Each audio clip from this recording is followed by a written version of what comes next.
I appreciate it. I can't speak. Well, we do. I think you're great. Your time is valuable. Yeah. I don't know how I don't know about Garrett. Probably. Yeah. Hopefully. I mean, he's here, right? That's all we can ask for. He'd rather be at the parks again. No, this is good. This is We good. could all just leave and do a set together. You know what I mean? We could interview while on a roller coaster. I think that's. I love that. Oh, that'd be awesome. Yeah. That could be like It's a whole comedians in cars. Or like hot wings. What's that one? Like wings, hot wings, whatever it is. Oh, the one with the hot wing challenge? Hot wing Yes, challenge? yes. Yeah, hot ones. I want to do that. We do it on a roller coaster. Okay, Yeah. so I low-key, and I won't monopolize any more time, I low-key loathe that series because it's something I should have thought about. It was spicy food and I Are love you it. a Yeah. hot sauce fanatic? So, good on Sean. More power. He certainly It's an amazing monopolized that idea. It's idea, very yeah. clever. Yeah. Well, there's probably other things, We'll do good. other foods. Just temperature hot, like Yeah. In a hot bath, turning into temperature. Yeah. Just out of the eating, stove. drinking like really hot water or something. I don't know. Yeah, Anyway. just out of the stove. Yeah, yeah. Yeah, I had other ideas, but we can move on. Yeah. It's okay, you can send him an email. Okay. Well, I actually have a question for you first. So, you know, obviously the premise of the show, you have all these killers that are not just like the peak of their villainy, but also they've been adapted and doing new things. There's always adaptation Yeah. for Rebecca. So, assuming that it gets to season 2, and you had maybe a nemesis of some kind, like an arch nemesis, what traits would you think would make a great arch nemesis for your character Oh in my season word, 2? I want to think about this one. Oh wow, I don't know. We have like always fantasized about having one. Obviously, it's procedural. You have a killer every week, right? But having one killer that creates an arc. Because at the moment, the season arc is the conspiracy. Yeah. But if you attach a killer to that conspiracy or that season arc, it would be Bix's nemesis. What would that look like? What did we think Would of it be a again? personification of the pit? Go on, keep talking, because I feel like. Well, I think the problem is no one's really out to get Melissa specifically, Bix specifically. So you have to create a reason for somebody who want to like be directly against you, or a killer that you would have a direct like hatred or like a drive Right. for. I mean, I have my yeah, but he got Go. I want to say it's another profiler of some kind. He uses a thousand tag. Yeah, but I don't know what that would look like. I really want to think about this one. Can I come back to it? Of course. Okay, because I'm gonna. Yeah, like a Moriarty, you know, like who would be Yeah. Moriarty? Yeah. Let me think. You take what? Because it's a good question, and I don't want to mess it up. That doctor from a few weeks back was pretty twisted. He certainly was. Yes, he was. Kevin Corrigan's a funny. He had a lot of improv that made us laugh our heads I think at one point he improvised a line from The Exorcist out of the blue. He did. Yeah, He did. it was Yeah, brilliant. that's great. So hopefully this won't put you on the spot too much, but I am fascinated with Silo 12, that something very dark went down there, and I'm curious, do we have a timeline when we might find out a little more about what happened? That is a good We're on question. episode 9, and episode 9 and 10 really do start to unveil all of that, and by the end of episode 10, you're unfortunately left with a lot more questions, but we get to go see it. Okay. Yeah. Now, how far in advance do you generally have an idea where things are going, or is it literally you find out right before you film it? It varies, I think. Like, it depends on what kind of actor you are a lot of the time. Whether you want answers or whether you prefer to, like, discover as you go.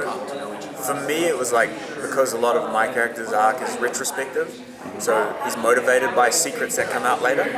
So I have to know those things, otherwise I can't play Sure. the game enough. But to do with the silo and stuff, Shane doesn't know anything about that, so I was like, I don't need to know that stuff in advance. All I need to know is what's driving me and the discoveries I'm making as I go. I don't need to know them in advance, I just need to know what secrets are going to come out about me specifically. So that's how I kind of operate. But I don't know about you. Do you like knowing where you're going to end up, or? No, because I think Hassani, I think Odell, I think AG, I think they all have more answers than I do, and I'm kind of the audience in a way, so I think it's nice to not know because I'm figuring it out as the audience is. Yeah. But the answers are there if you want them. I think that they're not. We got great showrunners, so they're not super protective, and they're open to chat. Like you call them up, hey man, can I have half an hour? I just need to figure some stuff out. Got some questions. They'll generally answer them if we want it. So yeah, it's a case by case kind of search. Awesome. Thank you. Actually, your answer to his question really tees up something I wanted to ask about. So there's so many, your character has so many reveals of a very twisty backstory. And now, assuming there's a season 2, is there anything you could tease that you know about the character that you would like to come out? I think, like, without giving anything away, I think he's driven by wanting to know who he is, and discovering that with the audience is what I hope for season 2, and what I think would be where they would take it. I mean, again, it's a season, so things seem to be very slow. You know, they like to pass out these character arcs, so I can't imagine it being gratifying, very quick gratification. But I'd like to see just more exploration, more discovery. I think more on these themes of nature and nurture, all these interesting things that we discover. What makes a person a serial killer? What were they doing in the pit? What does that have to do with Shane? All of these things kind of are building to a certain fulcrum point for him of self-discovery. I've never, and I don't want to give a spoiler or anything, but I've never thought of him as a bad person, but I think he's very confused and needs to know. He's at a point in his life where he has to know things, and what he's willing to do to get those answers, that's what's going to be interesting to explore. Yeah. I'm still thinking about your question. You got her in a headspin, man. Keep going. It's okay. Worst case scenario, they can reach me. So just like, all right, email the guy. Okay. Okay. Because I know it's there. I just can't. Yeah. Anyway, sorry. No, you're good. So I'm going to ask something about filming, and this is something I've been curious about. You've gone after killers in the forest, out in the middle of nowhere. You've gone after them in the city. From a strictly your preference, how much harder is it to do those location shoots, especially when it's nighttime than it is, or do you have a preference for which ones you like to do? Yeah, Canada can get pretty muddy. I think I don't know. There's been some really cool. Brenda's episode, we got to have this nice overlook. That was a really beautiful spot. So, and the property that we were on, this man had built his home, and it was a beautiful home. So going out into those areas that are a bit more rural and like farmy, I like aspects, but it was a far drive. It was a really far drive. Yeah, every day. I mean, even the studios were like an hour away from where we were staying. Like you and I were, it was about an hour's drive, right? To and from, so a lot of the location stuff was closer. Half an hour for her. I love location stuff. I mean, I did La Brea for 3 seasons in Australia, and that was all location. And so I love that energy. I love having an environment that feels real, that's tactile. You can touch trees, all that kind of stuff. From New Zealand, so I love nature as well. So it's so being out in the forest and doing all that stuff, I like a lot more than studios. Studios, I get a lot more sluggish and a lot more tired behind the scenes. But on location, I feel more energy, and the little kid in me comes out a bit more. Having said that, there's nothing like walking into a random warehouse and seeing all these little sets and pockets, and that's always an absolute buzz. Like the novelty doesn't really wear off until it's like hour 8, and I'm like, holy smokes, Right. Because you're in the dark all day. Yeah, our art department was very there's a scene at a carnival. I'm not really giving anything away. We filmed it like an amusement park. and we were walking around, and we're like, wow, this place is messy. Like, they didn't clean it up, at night. So usually they would like sweep or whatever. And our art department guy goes, no, that's all us. Like, they put litter, they put popcorn, and like it just looks completely. Our production designer Russell, who is also a New Zealander, by the way, is an exceptionally talented guy. And Mike, who was I know these names mean nothing, but they're just really good. The level of detail. The detail was incredible. Like, having so some cool. of the killers' diaries. And, oh man. Yeah, so it's they cool were walking onto extremely those. detailed. Those environments. Awesome. Thank you. By the way, I love La Brea. I forgot to mention it. Oh, thank you. Yeah, that was such a fun show. You were so good in it. Thank you, dude. I appreciate that, man. It was a crazy show. Yeah, it was, I like stuff like that. Jump in the shot. It's fun. Exactly. Melissa, so there's you play such an interesting detective. Character, such like a strong and intelligent, adaptive detective.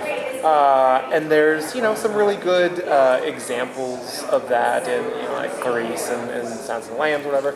Were there any particular inspirations that you drew on to build the character out? And where would you like to see her continue to go? I want to know the answer to this question. It's a good one. I've seen all those movies. I feel like it was more. I watched a lot of Criminal Minds growing up, and so just the world of psychological profiling. I just find it interesting, and I don't know if there was one specific TV character that I drew inspiration from, but I just want to see her flaws a bit more, because she does get things right, and I want to see her struggle with something. I want to see her be a bit more of a human being in that aspect. So whatever that looks like. I'm not the writer. Yeah.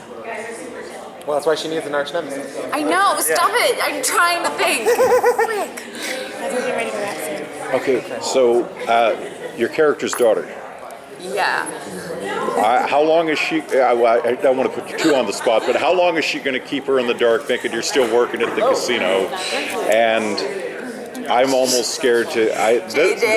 This is the part I really don't want to put you on the spot too much. But how long until one of those escapees puts two and two together and says, "Oh, here's someone that might be a real interesting victim for me to go after"? I think Dr. Malik kind of touched on that a little bit, but I don't know what's going on with my daughter. I'm actually getting ready to bring them over to this table, so that's Okay. a question. But We'll do that. What's going on with my daughter, JJ?